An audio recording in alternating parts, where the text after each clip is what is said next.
मैं doctor Junaid health tips के साथ आज हमारा मौजूद है जी टाइफाइड। इसमें हम बात करेंगे कि टाइफाइड क्या है, इसकी अलामात, ये कैसे फैलता है और इसका ट्रीटमेंट, इसके टेस्ट कैसे होते हैं, और सेकंड लास्ट में हम ये इसकी बात करेंगे कि ये इसमें क्या खाना चाहिए।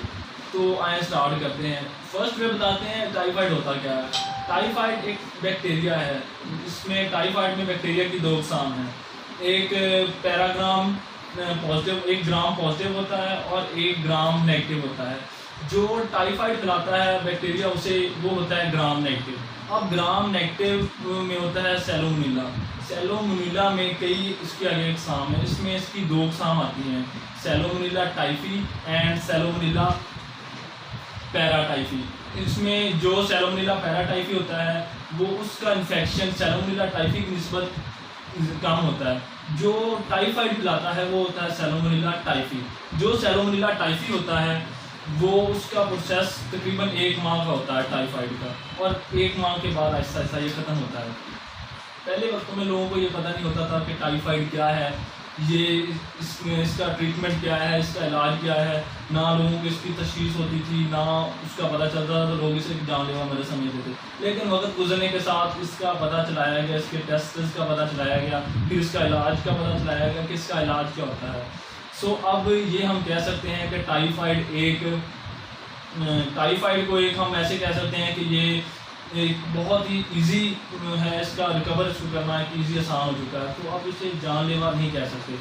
सो अब इसके आते हैं, ये तो हो गया टाइफाइड क्या था, ये आपको मैं इसकी डेफिनेशन दी। तो अब बताते हैं टाइफाइड का फैलाव, ये फैलता कैसे है। सो टाइफाइड फैलाने में सबसे पहली चीज़ है वाटर।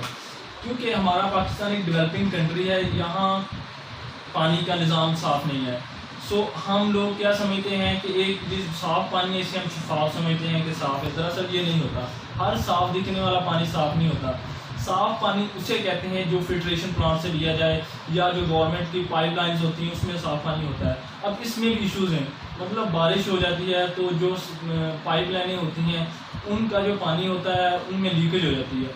सो जो बारिश का पानी होता है वो उन पाइपलाइनों में मिक्स हो जाता है। इससे होता ये है कि जो पानी है लाइनों का साफ़ वो ख़राब और आलूदा हो जाता है। गवर्नमेंट की जितनी भी वेस्ट मैनेजमेंट है वो ज़ाया जाती है। अब हम लोग वो पानी पी लेते हैं क्योंकि हमें तो पता होता है कि ये पानी साफ़ है, लेकिन दरअसल वो पानी ख़राब हो चुका होता है। तो उससे हमारे वो हम पानी पीते हैं तो जाके टाइफाइड के बैक्टीरिया एक्टिव हो जाते हैं। सो नंबर 2 पे आते हैं फ्रूट्स एंड वेजिटेबल। सबसे बड़ी गलती हम ये करते हैं कि जब फ्रूट्स खरीदते हैं तो हम उनको वॉश नहीं करते। जब हम फ्रूट लेके जाते हैं घर, अक्सर हमने देखा होगा हम दुकानों पे जाते हैं या फ्रूट्स जहाँ लगे होते हैं हम फ्रूट्स लेके आते हैं, उनके ऊपर मक्खियाँ वगैरह बैठती हैं, जिससे जरासीम फ्रूट्स या वेजिटेबल्स के ऊपर वो मुंतकिल हो जाते हैं। हम लोग उन्हें वॉश किए बगैर ही यूज़ कर लेते हैं। इससे ये होता है कि जो मुख्तलिफ जरासीम या बैक्टीरियाज हैं हमारे जिस्म में इनहेल हो जाते हैं, हम इन्हें इनहेल कर लेते हैं। सो वो जो टाइफाइड के बैक्टीरिया होते हैं वो हमारे जिस्म के अंदर चले जाते हैं। अब बात करते हैं आइसक्रीम की। आइसक्रीम से भी लोगों को ये नहीं पता, काफ़ी लोगों को आइसक्रीम से भी ये बैक्टीरिया फैल सकते हैं। उसकी वजह ये है कि आइसक्रीम जो हम लोकल जगहों से लेते हैं, मसलन जो लोकल आइसक्रीम होती है उसमें भी बैक्टीरियाज होते हैं।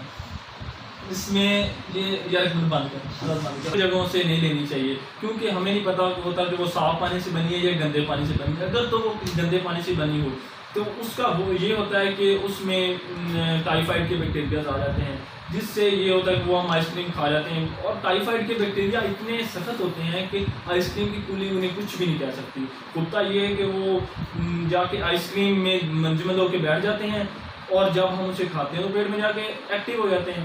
अब आता है सबसे मेन पॉइंट और मेन इशू, वो है अगर हमारे घर में किसी को टाइफाइड है तो उससे कैसे हिफाजत की जाए। अब घर में किसी को टाइफाइड है, मतलब जो टाइफाइड के बैक्टीरिया होते हैं सैलोमोनेला टाइफी की, वो जिस्म से होते हुए हमारे सामों में पोर्स में आ जाते हैं। तो जब आप खारिज करते हैं तो टाइफाइड के जो बैक्टीरिया हमारे नाखूनों में आ जाते हैं। इससे होता ये है कि जब हम किसी को खाना सर्व करते हैं, जो पेशेंट होता है किसी को खाना सर्व करता है या किसी से कॉन्टैक्ट करता है, सलाम लेता है, तो इससे बैक्टीरिया दूसरे में मुंतकिल हो जाते हैं।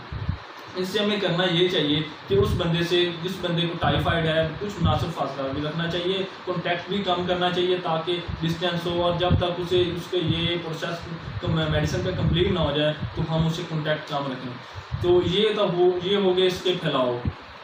अब आते हैं इसकी अलामत क्या हैं। तो टाइफाइड की अलामत, टाइफाइड मीन्स मियादी बुखार। टाइफाइड बुखार है, बुखार तो इससे होकर ही होगा। टाइफाइड और आम बुखार में फ़र्क होता है। जो आम बुखार होता है उसका प्रोसेस होता है 2 से 3 दिन का, वो 2 से 3 दिन में ख़त्म हो जाता है। लेकिन जो टाइफाइड है ये इससे उल्ट है। इसका ये है कि ये 2 से 3 दिन बाद इसकी स्टेज पकड़ रहा है, मतलब पहले दूसरे तीसरे दिन इसका पॉइंट रहता है 99 फ़ारेनहाइट 100 फ़ारेनहाइट, 99 और 100 पे रहता है पहले 3 दिन। जब ये 3 दिन क्रॉस करता है जिसकी स्टेज बढ़ना शुरू रहती है। ये 101, 102, 103, 104 ये इसकी स्टेज होती है। और जब इसकी 104 पे स्टेज जाती है तो पेशेंट का ब्रेन ऐसे हो जाता है कि उसे समझ नहीं लगती वो कर क्या रहा है। वो ना उसे ये समझ आती है कि वो सुन क्या रहा है, वो बोल क्या रहा है, वो कर क्या रहा है। इसके अलावा टाइफाइड के 4 से 5 दिन के बाद जिस्म पर छोटे छोटे दाने बनने शुरू हो जाते हैं, छोटे छोटे स्टॉक्स, जिस्म पे छोटे छोटे दाने लाल सुर्ख बनने शुरू हो जाते हैं। तो ये काफ़ी लोग इसको नहीं इग्नोर कर देते हैं। इसकी वजह ये है कि ये 2 से 3 दिन में ख़त्म हो जाते हैं और टाइफाइड के हर पेशेंट को ये बनते भी नहीं हैं।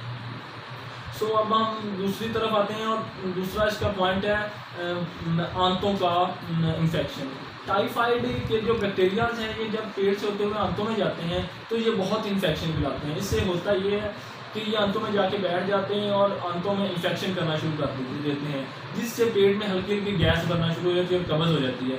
कब्ज़ से ये होता है कि जो हमारे पेट में पखाना होता है उसमें जाके ये ज़्यादा इन्फेक्शन करते हैं, जिससे हमें ज़बरदस्त दस्त लग जाते हैं, पेचेस हो जाते हैं और जिस्म के सारे नमकियात खारिज हो जाते हैं। इससे वीकनेस हो जाती है, कमज़ोरी हो जाती है। और कभी कभी इसकी कॉम्प्लिकेशन में ये भी आता है कि जो बैक्टीरियाज होते हैं अगर इनका इलाज टाइम पे ना किया जाए तो ये आंतों में सुराख कर देते हैं, जिससे होता है कि हमारे स्टूल में, खाने में ब्लड आना शुरू हो जाता है और ये काफ़ी ही सीरियस मामला होता है। अगर इसका इलाज जल्दी ना किया जाए तो ये जानलेवा मर्ज़ भी हो सकती है।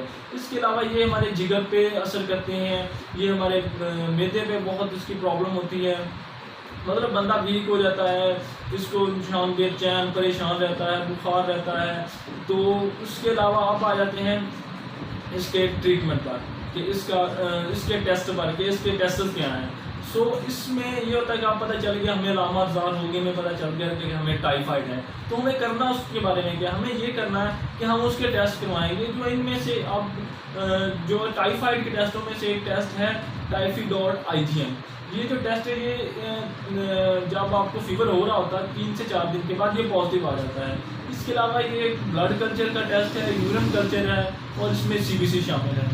इसके अलावा एक टेस्ट होता है विडाल सीरम। जो सीरम विडाल है ये आपको इतनी जल्दी पॉजिटिव नहीं आएगा, ये आपको 2 से 3 दिन बाद पॉजिटिव कभी नहीं आएगा, ये हमेशा पॉजिटिव होगा 1 हफ्ते बाद, 1 हफ्ते बाद या 8 दिन बाद ये पॉजिटिव होगा। और इसमें पॉइंट्स होते हैं 120, 140, 160, 180। तो आप लोग क्या समझते हैं, जो क्वालिफाइड डॉक्टर्स नहीं हैं वो इस चीज़ को समझते हैं कि जब जिस पेशेंट को 120 पे आ गया या 140 पे आ गया उसे पॉजिटिव है, लेकिन ऐसे नहीं होता। मेडिकल फील्ड में इससे 160 पे पॉजिटिव माना जाता है। तो जब ये 160 पे आता है तो उसका बाकायदा इलाज शुरू होता है, लेकिन कई दफ़ा ये 140 पे भी रहता है तो उसके 3 दफ़ा भी टेस्ट करवाने पड़ते हैं। एक दफ़ा किया 140 पे, फिर किया काफ़ी दफ़ा डॉक्टर रोज़ उसका चेकअप करवाते हैं। तो इससे घबराना नहीं, ये टेस्ट करवाने हैं। तो अब पॉजिटिव हो गया तो अब इसका ट्रीटमेंट क्या करना है। अगर हमें पता चल गया कि हमें टाइफाइड हो गया, उसकी अलामत ज़ाहिर हो गई, टेस्ट भी उसका पॉजिटिव आ गया, तो उसका हमने ट्रीटमेंट करना है। ट्रीटमेंट इसका ये करना है कि हमने अपने फैमिली डॉक्टर से मिलना है। अगर फैमिली डॉक्टर नहीं है तो किसी अच्छी फिजिशियन से मिलना है और उसकी मेडिसिन लेनी है। अगर इसे जितना जल्दी हम कवर करेंगे ये उतना ही जल्दी कवर होगा।